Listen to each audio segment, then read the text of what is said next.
In Russia, Victory Day parades on May 9th are being cancelled en masse, with Ukraine being blamed for preparing massive attacks. At the same time, the Putin regime is threatening for the second time this week to strike the center of Kyiv if there is no ceasefire on Victory Day. The day before, the Russian Foreign Ministry even sent a threatening note to diplomatic missions and representatives of international organizations in Ukraine, urging them to urgently evacuate people from Kyiv. But, as it turned out, Vladimir Putin is deliberately provoking Ukraine to strike Moscow on May 9th. After all, this would be a perfect pretext for new mobilization, increased repression, and accusing Ukraine of attacking the USSR. Further escalation is also possible, up to and including a demonstration of readiness to use tactical nuclear weapons. If the Kremlin really wanted a truce, Russia wouldn't still be bombing Ukrainian cities right now. After all, Vladimir Putin can't help but understand that with such strikes he himself is giving Kyiv a free hand before May 9th. But maybe that's exactly what he's thinking. And now let's consider this version. My name is Alexei Pechi. Let's discuss this topic together. But before we start, I ask you to subscribe to this channel, give it a like and leave any comment under this video.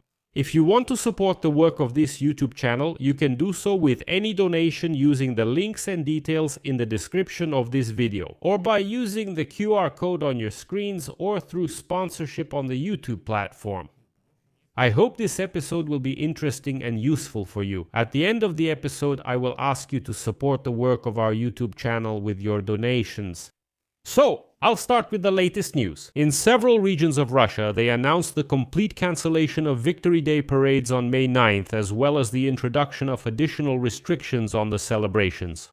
According to information published by the Astra Project, at least 15 regions of the Russian Federation have completely refused to hold Paradov 9 Maya.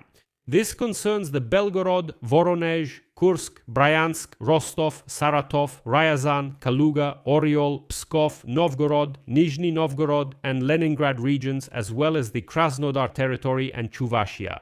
In the capital of the Russian Federation itself, this year the parade will take place without military equipment, and this is happening for the first time since 2007. In St. Petersburg, they also decided not to hold the demonstration. In the occupied Ukrainian territories, they also refused to hold any military parades. In several regions of Russia, additional restrictions have been introduced, including the cancellation of fireworks and disruptions to internet access on the days of the events. It got to the point that even their Immortal Regiment event was completely cancelled and moved online. And such a performative panic raises a lot of questions.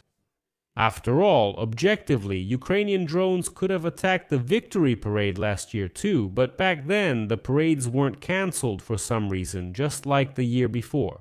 But this year, suddenly, there are mass cancellations of parades under the pretext of a Ukrainian threat.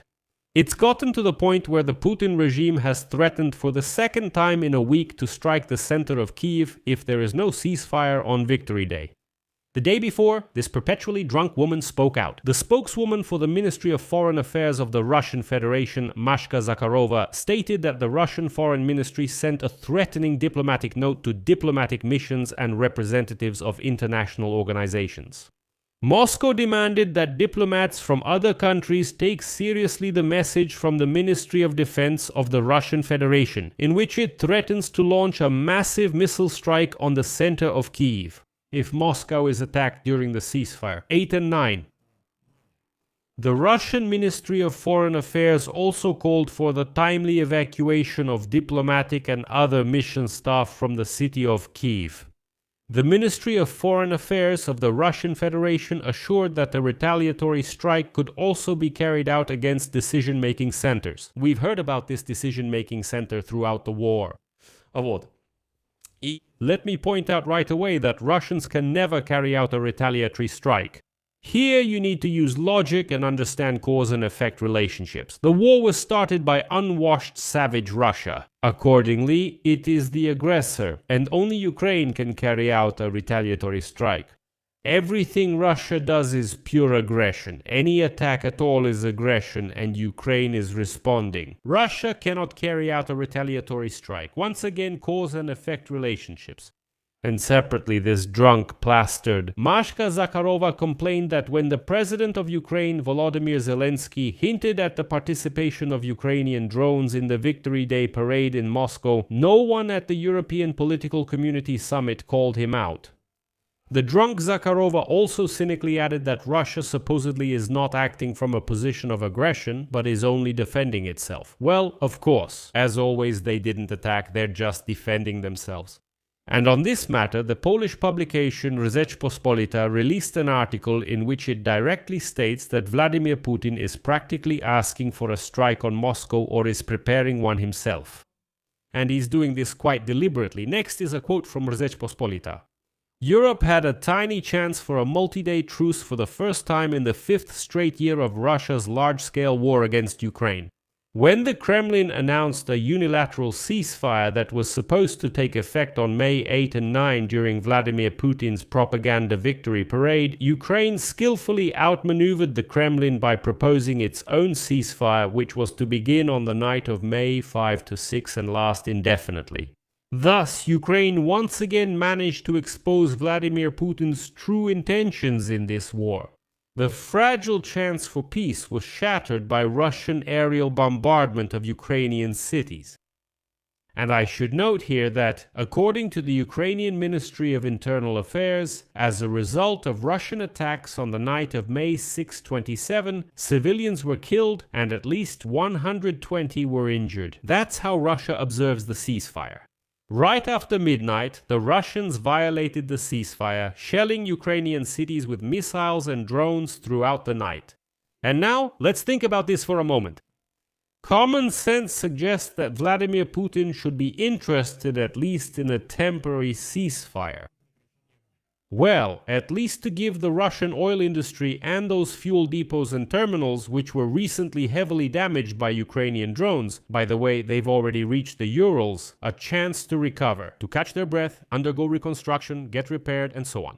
Besides, logically, and again, according to common sense, Vladimir Putin benefits from a ceasefire so that Ukraine sticks to it, and even a modest May 9th parade can go off without any surprises. Common sense suggests that Vladimir Putin should have observed this ceasefire declared by Ukraine so that Ukraine would observe the ceasefire declared by Russia. But for some reason, Vladimir Putin decided to break the truce, as if deliberately provoking Ukraine to respond. And here, the publication Rzeczpospolita raises a very important question. Here is the quote. Or maybe the outdated rhetoric, which has been repeated for more than 10 years amid a worsening economic situation, increasing repression, censorship, and internet shutdowns, no longer convinces the average Russian of the need for war against Ukraine. Perhaps the Kremlin needs a pretext for escalation. Putin cannot ignore the fact that by striking Ukrainian cities, he is essentially giving the authorities in Kyiv free rein to retaliate hard, specifically on May 9th. Perhaps, however, this is exactly what the Kremlin dictator is counting on, but why? The point is that Vladimir Putin could use strikes by Ukrainian drones during the parade as a pretext to test the loyalty of his inner circle and start a new wave of forced mobilization. For the Kremlin, this would also be a great opportunity to accuse the Ukrainians of finally breaking off the frozen peace talks mediated by the United States, and perhaps even go as far as testing tactical nuclear weapons. But especially since just a few days ago, the Kremlin threatened Ukraine with a massive strike on the center of Kyiv and urged residents of the Ukrainian capital to leave the city. It all comes down to Vladimir Putin trying to intimidate everyone. Russians inside Russia, Ukrainians in Ukraine, and Europeans. Because people are already openly laughing at him and realize that he will never win the war. That's it. That's all. For Putin, it's clear how this war will end. That's why, in the end, I dare to suggest that after 5 years of just the full-scale phase of the war against Ukraine, Putin is clearly counting on escalation to somehow get out of the deadlock. Why is that? Because Putin no longer has even the slightest idea of what to do after the war. After all, if the war ends, then inside Russia, for example, they would have to at least slightly ease repression and loosen censorship. You can no longer justify shutting down the internet and mobile communications by saying it's supposedly for security so that Ukrainian drones don't attack. But all this lifting and easing would be very risky for Vladimir Putin's own rule. I'll leave it at that.